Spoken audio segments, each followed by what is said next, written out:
Subscribe now and press the bell icon. Never miss an update.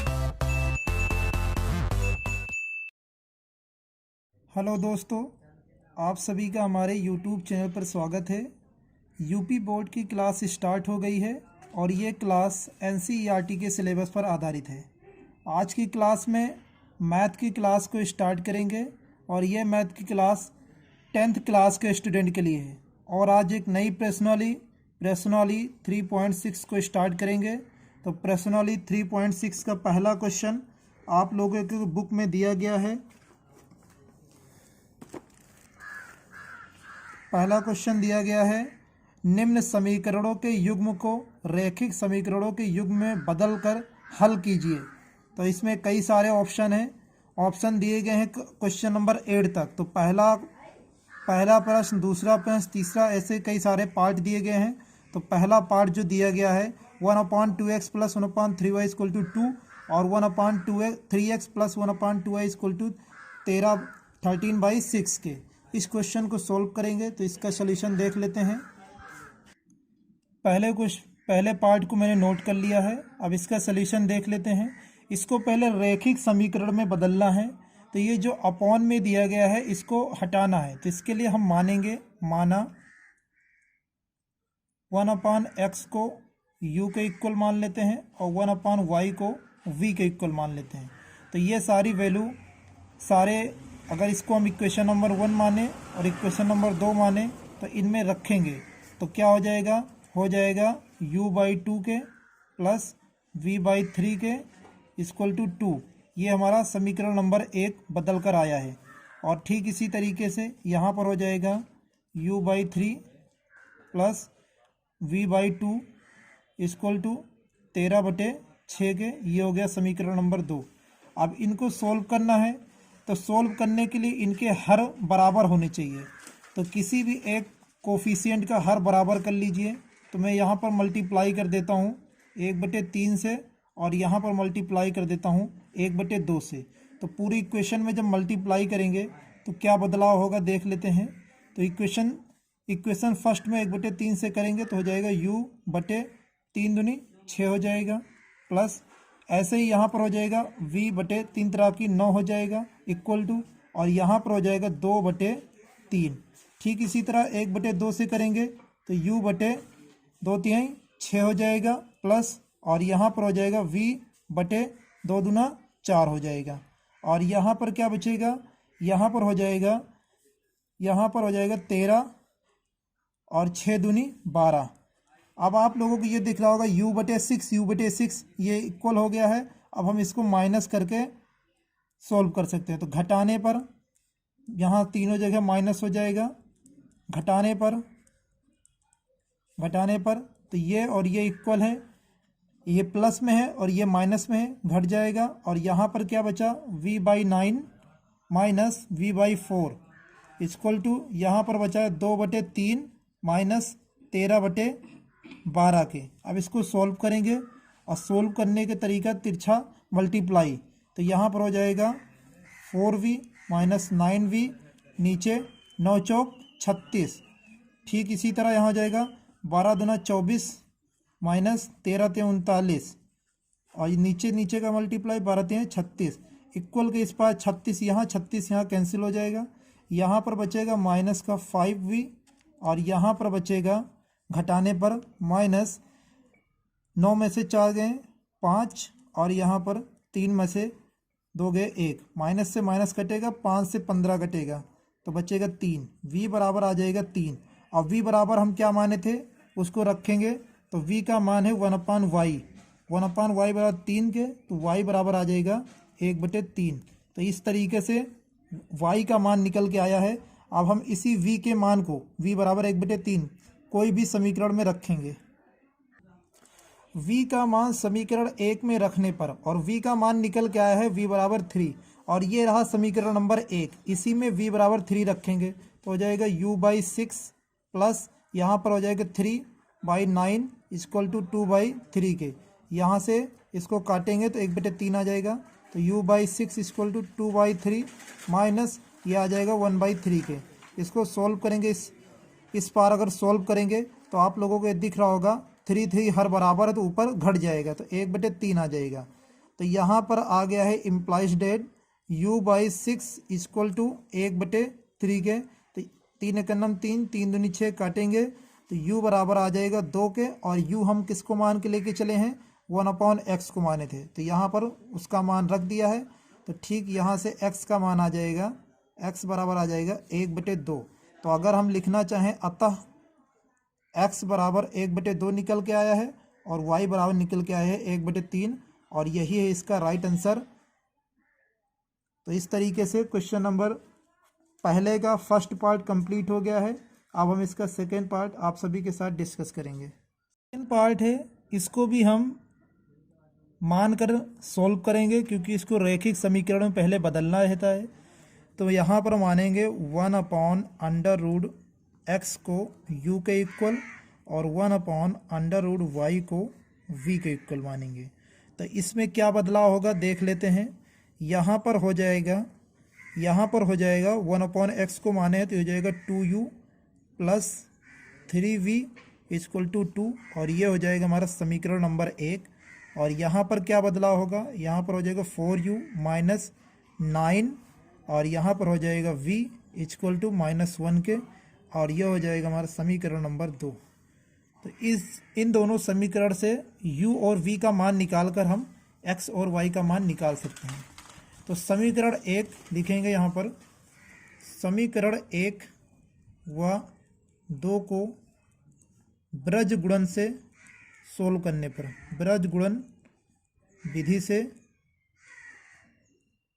हल करने पर, तो हल करने पर क्या करते हैं, सबसे पहले मान निकालते हैं, और मान निकालते हैं किसका a1। यहाँ से a1 का मान निकालेंगे तो a1 का मान यहाँ से देखेंगे ये हो जाएगा 2, b1 का मान निकालेंगे ये हो जाएगा 3, और c1 का मान निकालेंगे बराबर के इस पार लाएंगे तो -2। ठीक इसी तरह a2 का मान हो जाएगा 4, b2 का मान हो जाएगा -9, और c2 का मान हो जाएगा माइनस के इस पार ले जाएंगे तो +1 हो जाएगा।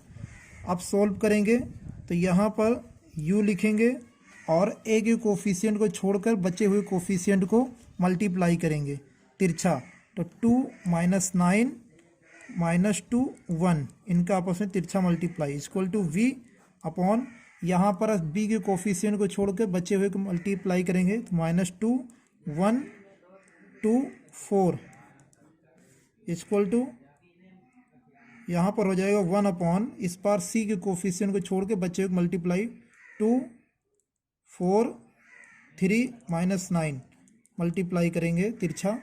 सोल्व कर लेते हैं, देख लीजिए क्या आ जाएगा, u अपॉन यहाँ पर हो जाएगा 3 × 3 माइनस, यहाँ पर हो जाएगा 9 दूनी 18 माइनस का प्लस हो जाएगा।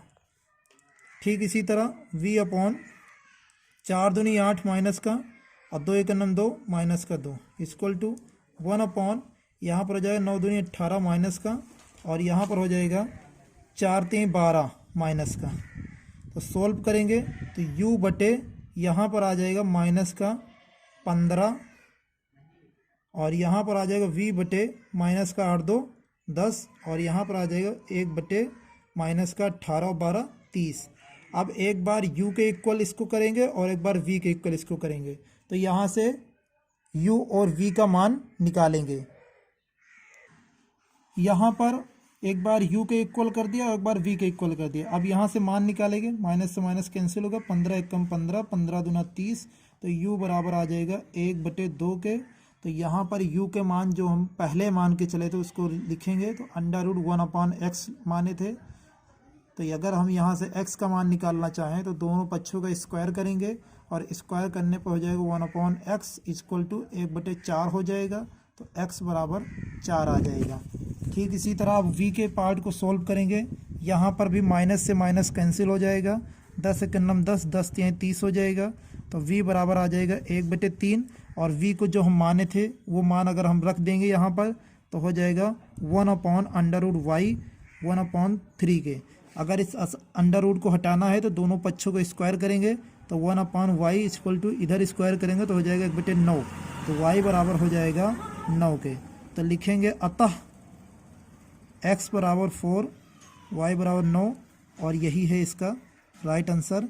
इस तरीके से सेकेंड पार्ट को भी कंप्लीट कर दिया है। अब आगे के क्वेश्चनों को सोल्व करेंगे। तीसरा पार्ट आपके बुक में दिया गया है। देखिए 4/x plus 3y equal to 14 के दूसरा समीकरण है 3/x minus 4y equal to 23। इसको खुद अपने आप सोल्व करेंगे। मैं इसका हिंट आप लोगों को दे दे रहा हूँ। इसमें हम मानेंगे 1/x को u के इक्वल और y को एज इट इज रहने देंगे। y में कोई बदलाव नहीं करेंगे क्योंकि y हर में नहीं है। जो हर में होता है उसी को हटाने के लिए इसका मानते हैं, तो y को ऐसे रहने देंगे। और यहाँ भी 1/x की जगह पे u हो जाएगा। तो जब ये हो जाएगा तो यहाँ पर आ जाएगा 4u plus 3y equal to 14 के, और ठीक यहाँ भी आ जाएगा 3u और माइनस 4y इक्वल टू 23। अब आप इन दोनों समीकरण को ब्रज गुणन विधि से सॉल्व कर लेंगे। यहाँ से u और y का मान निकलेगा तो u के मान को x के पदों में चेंज कर लेंगे, आंसर आ जाएगा। अब नेक्स्ट क्वेश्चन देखिए, क्वेश्चन नंबर 4, और ये भी बिल्कुल आसान है। इसमें क्या मानेंगे, देखिए यहाँ भी हर में x माइनस 1 है, 1/x माइनस 1, और यहाँ भी 1/x माइनस 1 है। ठीक इसी तरह y माइनस 2 हर यहाँ में भी है और यहाँ भी में भी है। तो हम यहाँ पर मानेंगे 1/x minus 1 equal to u के इक्वल और 1/y minus 2 equal to v के इक्वल।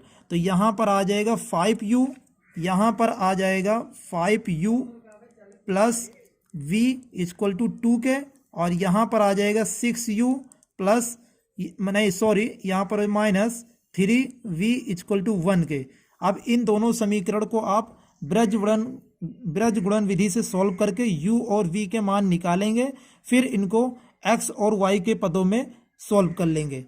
तो यहाँ से क्वेश्चन नंबर 3 और 4 आप लोग अपने आप से सॉल्व करेंगे। अब हम अगला क्वेश्चन नंबर 5 जो दूसरे मेथड से है उसको सॉल्व करेंगे। पांचवा पार्ट नोट कर लिया है। इसमें भी एक इक्वेशन और 2 इक्वेशन दी गई हैं। पहले इन इक्वेशनों को अरेंज करेंगे।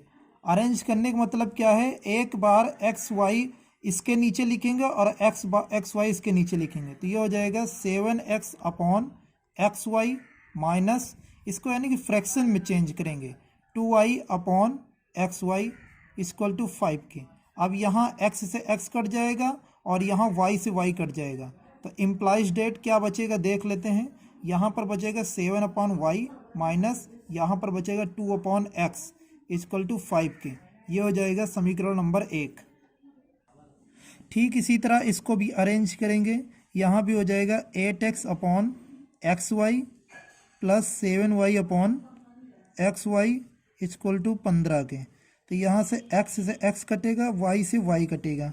इम्प्लाइज डेट क्या बचेगा, 8/y हो जाएगा प्लस 7/x इक्वल टू 15 हो जाएगा, और ये समीकरण नंबर 2 है। अब हम यहाँ से हर से y और x को हटाएंगे। तो इसके लिए क्या करना है, 1/x को मानेंगे, माना 1/x बराबर p के और 1/y बराबर q के। तो ये दोनों मान समीकरण 1 में रखेंगे तो ये हो जाएगा 7y की जगह q माने तो जाएगा 7q minus 2p equal to 5। और इसको अरेंज करेंगे तो ये आ जाएगा माइनस का 2p पहले और प्लस का 7q बाद में, और इस 5 को इस पार लाएंगे तो -5 इक्वल टू 0। ये है हमारा समीकरण नंबर 1 जो नया बन के आया है। अब हम यहाँ भी बदलाव करेंगे। ये हो जाएगा 8q plus 7p equal to 15। इसको सोल्व करेंगे, ये हो जाएगा 7p plus 8q minus 15 equal to 0, और ये है हमारा समीकरण नंबर 2। अब इन दोनों समीकरण को हम ब्रज गुणन विधि से सॉल्व करेंगे। तो इसके लिए हमको ज़रूरत है a1 -2, b1 7 और c1 -5 के। ठीक इसी तरह a2 7 के, b2 8 के, c3 -15 के। सॉल्व करेंगे तो यहाँ पर हो जाएगा p अपॉन a के कोफिशिएंट को छोड़कर बाकी सारे कोफिशिएंट का तिरछा मल्टीप्लाई। तो 7 8 -5 -15 ये हो गया तिरछा मल्टीप्लाई। q अपॉन b के कोफिशिएंट को छोड़कर बाकी के मल्टीप्लाई तिरछा, -5 -15 -2 7 सोल्व करेंगे। 1/c के कोफिशिएंट को छोड़ के बचे हुए को मल्टीप्लाई, -2 7 -7 8 आपस में तिरछा मल्टीप्लाई सोल्व करेंगे। p/ तिरछा मल्टीप्लाई यहाँ पर हो जाएगा 15 सत्ते 105 और यहाँ पर हो जाएगा 8 पंछे 40 और ये माइनस और सूत्र का माइनस बना देगा प्लस। यहाँ पर हो जाएगा q/ 7 पछे 35 माइनस का 35 और यहाँ पर हो जाएगा 15 दूना 30 माइनस माइनस प्लस तो और सूत्र वाला माइनस तो 15 दूना 30 हो जाएगा। यहाँ पर क्या हो जाएगा 1/8 दूनी 16 माइनस के 16 और 7 7 49 माइनस का 49 सोल्व करेंगे इन सभी को। नेक्स्ट पेज पर सोल्व करने पे हमें ये इक्वेशन मिली है। अब एक बार p के इक्वल करेंगे, p/-65 इक्वल टू 1/-65 माइनस से माइनस कैंसिल होगा 65 से 65 p बराबर आ जाएगा 1 और p को हम क्या मानकर चले हैं 1/x के इक्वल, तो यहाँ से x बराबर भी आ जाएगा 1 के। अब q के बराबर मानेंगे, q -65 इक्वल टू 1/-65 माइनस से माइनस कैंसिल होगा और 65 से 65 कैंसिल होगा, q बराबर भी 1 निकल के आएगा और q को हम क्या मान के चले थे 1/y के इक्वल, तो ये हो जाएगा y बराबर भी 1। तो हम यहाँ पर लिखेंगे अतः x बराबर 1 और y बराबर 1, यही है इसका राइट आंसर। इस तरीके से क्वेश्चन नंबर फर्स्ट का 5वां पार्ट कंप्लीट हो गया है। अब हम आगे के क्वेश्चन को सोल्व करेंगे। छठा पार्ट है, 2 इक्वेशन दी गई हैं, इसका सलूशन देख लेते हैं। सबसे पहले इन दोनों इक्वेशन को सोल्व करेंगे क्योंकि यहाँ पर जो कोफिशिएंट जो कांस्टेंट होता है उसके साथ एक्स वाई लगा हुआ है, तो इसको सोल्व करेंगे। और आप लोगों को दिख रहा होगा कि अगर हम पूरे इक्वेशन में एक्स वाई से भाग दे दें तो यहाँ पर हमको कांस्टेंट मिल जाएगा, यहाँ से एक्स वाई हट जाएगा। तो दोनों पक्षों में एक्स वाई से भाग देंगे तो 6/XY हो जाएगा प्लस 3x यहाँ पर शायद y होगा, देख लेते हैं। यहाँ पर y है तो 3y/XY equal to 6xy/XY।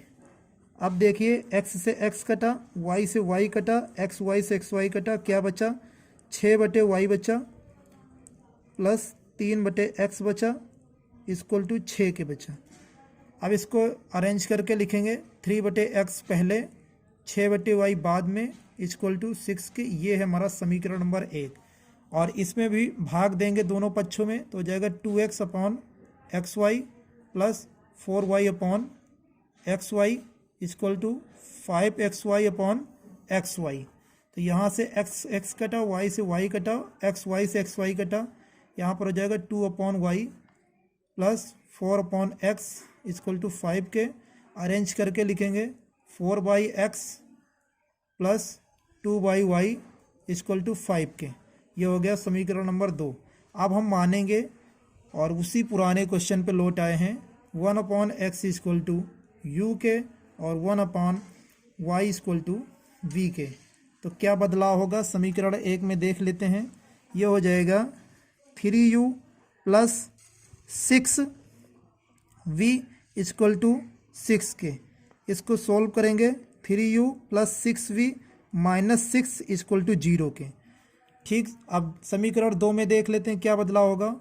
4u plus 2v equal to 5 implies that, इसको भी अरेंज करेंगे 4u plus 2v minus 5 equal to 0। तो ये है हमारा समीकरण 1, ये है समीकरण 2। और आप लोग इस कंडीशन पे कई बार आप लोगों को सोल्व करा चुके हैं ब्रज गुणन विधि से। यहाँ पर आप कोफिशिएंट का मान कर a1 b1 c1 और a2 b2 c2 का मान निकाल कर ब्रज गुणन विधि से जो तिरछा मल्टीप्लाई करके u और v का मान निकालेंगे और u और v को x और y के टर्म में व्यक्त करके x और y का मान निकाल सकते हैं। तो आगे की कैलकुलेशन आप लोग खुद करेंगे। अगर कहीं भी कोई भी प्रॉब्लम है आप ऑफलाइन कमेंट में बताएंगे, नेक्स्ट क्लास में उस क्वेश्चन को हम ज़रूर से ज़रूर सोल्व करेंगे।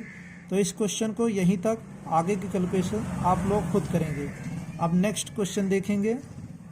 7वां पार्ट आप लोगों के बुक में दिया गया है और आप लोगों को देखने पे ये लग रहा है कि x प्लस वाई अपॉन में दिया गया है और x प्लस वाई अपॉन में दिया गया है। ठीक, यहाँ भी x माइनस वाई अपॉन में दिया गया है और यहाँ भी x माइनस वाई अपॉन में दिया गया है। तो आप यहाँ पर क्या मान के चलेंगे, 1 upon x plus y equal to v u के मान लेना और 1 upon x minus y equal to v के मान लेना। तो यहाँ पर क्या बदलाव होगा देख लेते हैं। बदलाव ये हो जाएगा 10u plus 2v equal to 4 और ठीक इसी तरह यहाँ पे हो जाएगा 15u minus 5v equal to minus के 2 और ये समीकरण 1 है, ये समीकरण 2 है। आप यहाँ से ब्रज गुणन विधि से u और v का मान निकाल सकते हैं। तो इनको मान को निकालने के बाद में x और y के पदों में व्यक्त करके x और y का मान निकाल सकते हैं। तो इस क्वेश्चन को भी आप लोग अपने आप सोल्व करेंगे और अगला क्वेश्चन भी इसी मेथड से है। मैं थोड़ा सा हिंट दे देता हूँ। देखिए यहाँ भी 1 अपॉन 3x प्लस वाई दिया गया है, यहाँ पे भी 3x प्लस वाई दिया गया है, यहाँ पे 3x माइनस वाई दिया गया, यहाँ पर 3x माइनस वाई दिया गया। तो वहाँ पर अगर हम यहाँ पर मान ले 1 upon 3x plus y equal to u के और 1 upon 3x minus y equal to v के, तो ये भी बदल जाएगा और ये भी बदल जाएगा u और v के टर्म में। तो यहाँ से ब्रज गुणन विधि से u और v के टर्म को सोल्व करके x और y का मान निकाल लेंगे। तो इस क्वेश्चन को अपने आप सोल्व करेंगे। अब हम अगला क्वेश्चन नंबर 2 है और क्वेश्चन नंबर 2 आपके बुक में दिया गया है। निम्न समस्याओं को रैखिक समीकरण युग्म में व्यक्त कीजिए और फिर उनके हल ज्ञात कीजिए। पहला पार्ट है, ऋतु धारा के अनुकूल 2 घंटे में 20 किलोमीटर तैर सकती है और धारा के प्रतिकूल 2 घंटे में 4 किलोमीटर तैर सकती है। स्थिर जल में तैरने की चाल तथा धारा की चाल ज्ञात कीजिए। तो इस क्वेश्चन को बताने से पहले मैं आप लोगों को थोड़ा सा थ्योरेटिकल समझाना चाहता हूँ। तो देख लेते हैं। नोट, बहुत ही इम्पोर्टेंट नोट है। आप लोग इस नोट का स्क्रीनशॉट ले लेंगे क्योंकि यही ही नहीं, कंपटीशन में इस क्वेश्चन पर से पूरा एक लेसन दिया गया है, बोट और स्ट्रीम करके, नाव और धारा करके। तो मैं आप लोगों को इसको बिल्कुल क्लियरली समझाना चाहता हूँ कि अगर एक व्यक्ति की चाल x किलोमीटर प्रति घंटा हो और धारा की चाल y किलोमीटर प्रति घंटा हो, तो अगर वो व्यक्ति धारा की दिशा में, आप लोग ओरली प्रैक्टिकली समझिए कि अगर आप किसी नदी में धारा की दिशा में तैरना चाहें तो आपको धारा की मदद मिलेगी, आपकी तैरने की स्पीड बढ़ जाएगी। और अगर आप यही उल्टा काम करें, धारा के विपरीत तैरना चाहें, तो आपको ज़्यादा एनर्जी लगाना पड़ेगी क्योंकि आपकी चाल घट जाएगी। धारा के विपरीत तैर रहे हैं तो क्या हो जाएगा, धारा की दिशा में, जिसका दूसरा नाम अनुकूल, अगर अनुकूल में जाना चाहें तो चाल हो जाएगी x प्लस वाई। x है आदमी की चाल और y है धारा की चाल, तो इसमें धारा की चाल जुड़ गई तो क्या हो जाएगी, चाल x प्लस वाई किलोमीटर प्रति घंटा हो जाएगी। हम दोनों चाल को किलोमीटर प्रति घंटा लेकर चले हैं तो जोड़ने पर भी किलोमीटर प्रति घंटा बन जाएगी। अगर बात करी जाए धारा के विपरीत, और विपरीत का दूसरा नाम है प्रतिकूल। अगर प्रतिकूल में क्या होगा, अभी बताया है, अगर धारा के विपरीत तैरना चाहोगे तो आपकी स्पीड घट जाएगी और घटेगी कितनी स्पीड, जो धारा की स्पीड होगी। तो आदमी की स्पीड से माइनस कर देंगे धारा की चाल, तो x माइनस वाई किलोमीटर प्रति घंटा। अगर आपको इन्हीं में से ये कह दिया जाए कि स्थिर जल में व्यक्ति की चाल बताइए, तो व्यक्ति की चाल है x। अगर आपको इन दो समीकरण से x का मान निकालना हो तो आप क्या करेंगे, देखेंगे यहाँ y प्लस में यहाँ माइनस में, जोड़ लेंगे, आराम से निकल जाएगा। तो ये देखो मैंने x प्लस वाई में जोड़ दिया है x माइनस वाई, और अपॉन 2 कहाँ से आया है, क्योंकि ये 2x का आ जाएगा, आप लोगों को मालूम है। ठीक इसी तरह धारा की चाल निकालना हो तो इनको घटाकर बाई 2 कर देंगे, धारा की चाल निकल आएगी। तो ये जो कॉन्सेप्ट है आप लोग इसका स्क्रीनशॉट ले लेंगे। मैं एक बार फिर से इसको क्लियरली नोट के तौर पे दिखा देता हूँ, इसका स्क्रीनशॉट लेंगे। अब आगे के क्वेश्चन को सोल्व करेंगे। तो दूसरे का फर्स्ट पार्ट है उसको मैं सोल्व करने जा रहा हूँ। सेकेंड पार्ट का सल्यूशन, सबसे पहले थ्योरी में जो दिया गया है उसकी मदद से हम कुछ लिखना चाहेंगे। दिया गया है 2 घंटे में धारा की दिशा में चली चली गई दूरी क्या है? चली गई दूरी है 20 किलोमीटर। तो यहाँ चाल क्या आ जाएगी? चाल इसकी हो जाएगी, चाल बराबर होता है दूरी बटे समय, फॉर्मूला होता है दूरी बटे समय। तो अगर हम यहाँ पर रखना चाहें, मान दूरी है 20, समय लगाए 2, तो आ जाएगा 10 किलोमीटर प्रति घंटा। 10 किलोमीटर प्रति घंटा आ गया। अब दूसरा पॉइंट क्या था? 2 घंटे में धारा के विपरीत चली गई दूरी, चली गई दूरी क्या है? 4 किलोमीटर है। तो अगर यहाँ पर चाल निकाली जाए तो चाल बराबर फिर वही फॉर्मूला, दूरी बटे समय, और दूरी यहाँ पर इस बार है 4 और समय है 2। सॉल्व करेंगे तो आ जाएगा 2 किलोमीटर प्रति घंटा। तो आप लोगों को ये चाल मालूम है धारा की दिशा में, और ये चाल मालूम है धारा के विपरीत दिशा में। तो अभी नोट में क्या बताया था? अगर स्थिर में चाल निकालना हो तो इसमें दे रखा है स्थिर जल में तैरने की चाल। तो स्थिर जल में स्थिर जल में तैरने की चाल क्या हो जाएगी? हमने यही बताया था कि इन दोनों चाल को जोड़कर 2 से भाग दे देंगे। तो 10 + 2 और भाग देंगे 2 से, तो हो जाएगा 12/2 और निकल के आ जाएगा 6 किलोमीटर प्रति घंटा। तो एक आंसर तो हमारा आ गया है, स्थिर जल में तैरने की चाल 6 किलोमीटर प्रति घंटा। नोट से जो मैंने बताया आप लोग उससे समझेंगे, बिल्कुल आसान है, 1 सेकेंड में कर सकते हैं। बल्कि ये क्वेश्चन 6 नंबर में आता है तो कुछ थ्योरी लिखना भी ज़रूरी है, तो उस हिसाब से तो समय लगेगा। अब निकालिए धारा की चाल। धारा की चाल, तो धारा की चाल के लिए क्या बताया था? इन दोनों चाल को माइनस करेंगे और भाग देंगे 2 से, 10 - 2 और भाग देंगे 2 से। तो यहाँ पर हो जाएगा 8/2, भाग देंगे 4, तो हो जाएगा 4 किलोमीटर प्रति घंटा। धारा स्थिर जल में चाल आई 6 किलोमीटर प्रति घंटा और धारा की चाल आई 4 किलोमीटर प्रति घंटा, और यही है इसका आंसर। तो इस तरीके से क्वेश्चन नंबर 2 का पहला पार्ट कंप्लीट हो गया है। अब हम इसका अगला पार्ट सोल्व करेंगे। सेकंड क्वेश्चन है, दिया गया है 2 महिलाएं एवं 5 पुरुष एक कसीदे के काम को साथ साथ 4 दिनों में पूरा कर सकते हैं, जबकि 3 महिलाएं एवं 6 पुरुष इसको 3 दिन में पूरा कर सकते हैं। ज्ञात कीजिए कि इसी कार्य को करने में एक अकेली महिला कितना समय लेगी, पुनः इसी कार्य को करने में एक पुरुष कितना समय लेगा। तो एक अकेली महिला के लिए समय निकालना है और एक अकेले पुरुष के लिए समय निकालना है। तो इसका सल्यूशन देख लेते हैं।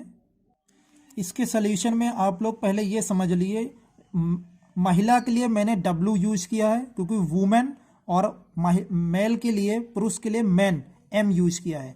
तो 2 महिला 5 मैन इस किसी काम को 4 दिन में करते हैं, तो ये एक काम हो गया। और 3 महिला 6 पुरुष किसी काम को 3 दिन में करते हैं, तो ये काम हो गया। और ये दोनों काम बराबर हैं, तो ये इसीलिए दोनों बराबर कर दिया। अब यहाँ से हमें महिला और पुरुष की काम करने की इफ़िशियंसी, हिंदी में क्षमता का अनुपात निकालना है, तब जाके हम बता सकते हैं कि कितने दिन में होगा।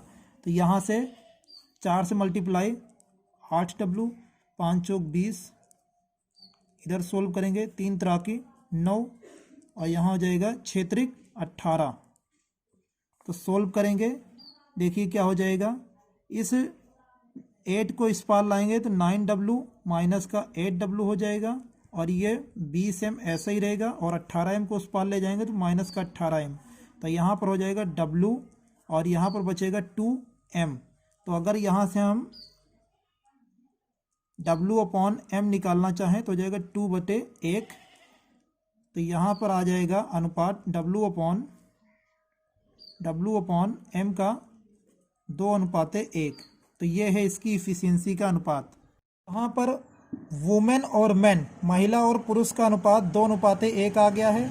अब ये जो अनुपात है इसको चाहे हम इस पार LHS में रख दें चाहे RHS में रख दें, दोनों में चाहे जहाँ भी रखें, तो जो निकल कर आएगा वो इक्वल रहेगा, और वो क्या होगा, हमारा टोटल काम होगा। काम कितना है, तो सबसे पहले हम काम निकालेंगे। तो काम कितना है, कुल काम कितना है, यहाँ पर मान रखेंगे 2 × W का मान निकल गया 2 + 5 × M का मान है 1, और इसके बाहर है 4 से मल्टीप्लाई, तो ये हो जाएगा 4 + 5 और इंटू 4, तो यहाँ हो जाएगा 5 4 9 और गुणे 4 36 काम है। तो आप खुद ही बताइए कि अगर महिला 2 की इफिशियंसी में 36 काम करना चाहे तो कितने दिन में हो जाएगा? 18 दिन में। तो लिखेंगे एक महिला द्वारा कार्य को पूरा करने में लगा समय क्या हो जाएगा? 36 काम है, 2 की इफिशियंसी में करती हैं तो 36 से कट करेंगे तो 18 दिन आ जाएगा। और ठीक इसी तरह एक पुरुष द्वारा कार्य को पूरा करने में लगा समय 36 काम है और करते किसकी स्पीड में है? 1, तो ये लेंगे पूरा 36 दिन। तो ये है हमारा एक महिला द्वारा लिया गया समय 18 दिन और पुरुष द्वारा 36 दिन। तो यही है इसका राइट आंसर। इसको मैंने थोड़ा सा कंपटीशन वाले मेथड से बताया है, ये बिल्कुल आसान है, आप लोग इसको करेंगे इसी मेथड से। यही है इसका राइट आंसर। अब इसका थर्ड पार्ट जो है आप लोग अपने आप से सोल्व करेंगे, आसान है, कर सकते हैं। अगर फिर भी कोई प्रॉब्लम है तो ऑफलाइन कमेंट में आप हमें बताएंगे, तो नेक्स्ट क्लास में इसको फिर से बता देंगे थर्ड पार्ट को। और आगे की प्रश्नावली जो आप लोगों की दी गई है, प्रश्नावली 3.7 ऐच्छिक लिखा हुआ है, ये प्रश्नावली एग्ज़ाम की दृष्टि से बिल्कुल इम्पोर्टेंट नहीं है, जो कि आपके बुक में भी दिया गया है। मैं आपको दिखा देता हूँ, ये दिया गया है, ये प्रश्नावली परीक्षा की दृष्टि से नहीं है। तो इस प्रश्नावली को हम नहीं पढ़ेंगे क्योंकि इसमें से कोई भी क्वेश्चन परीक्षा में नहीं आएंगे। और अभी हमारे पास समय कम है, लॉकडाउन की स्थिति थी, कोई भी स्कूल कोचिंग नहीं चालू है, तो पहले कोर्स को कंप्लीट करेंगे और कोर्स में वही चीज़ पढ़ेंगे जो इस बार यूपी बोर्ड 2020-2021 की परीक्षा में आने वाला है। तो सबसे पहले हम कोर्स को कंप्लीट करेंगे, अगर हमारे पास वक्त है तो हम उन सभी चीज़ों को भी पढ़ेंगे जो हमने छोड़ा है, क्योंकि यही नहीं, हमको इंटर में भी इसकी मदद मिलेगी और कंपटीशन में भी इसकी मदद मिलेगी। तो अब आज हम इस क्लास को यहीं पर एंड करेंगे और अगली क्लास में कोई नया चैप्टर स्टार्ट करेंगे। तो आज के लिए इतना ही। आप लोगों को ये क्लास कैसी लगी ऑफलाइन कमेंट में ज़रूर से ज़रूर बताएं और कमेंट कर कर बताएं, और ज़्यादा से ज़्यादा शेयर करें, लाइक करें और चैनल को सब्सक्राइब करके बेल आइकन प्रेस कर लें, ताकि हमारे क्लास की हर नोटिफिकेशन आपको सबसे पहले मिल सके और हमारे क्लास से आपको मदद मिल सके। अपने हर एक दोस्तों को पहुंचाना, हर एक ग्रुप में शेयर करना, स्टडी ग्रुप में शेयर करना, ताकि उनको मदद मिल सके। और आज के लिए इतना ही। थैंक यू, धन्यवाद।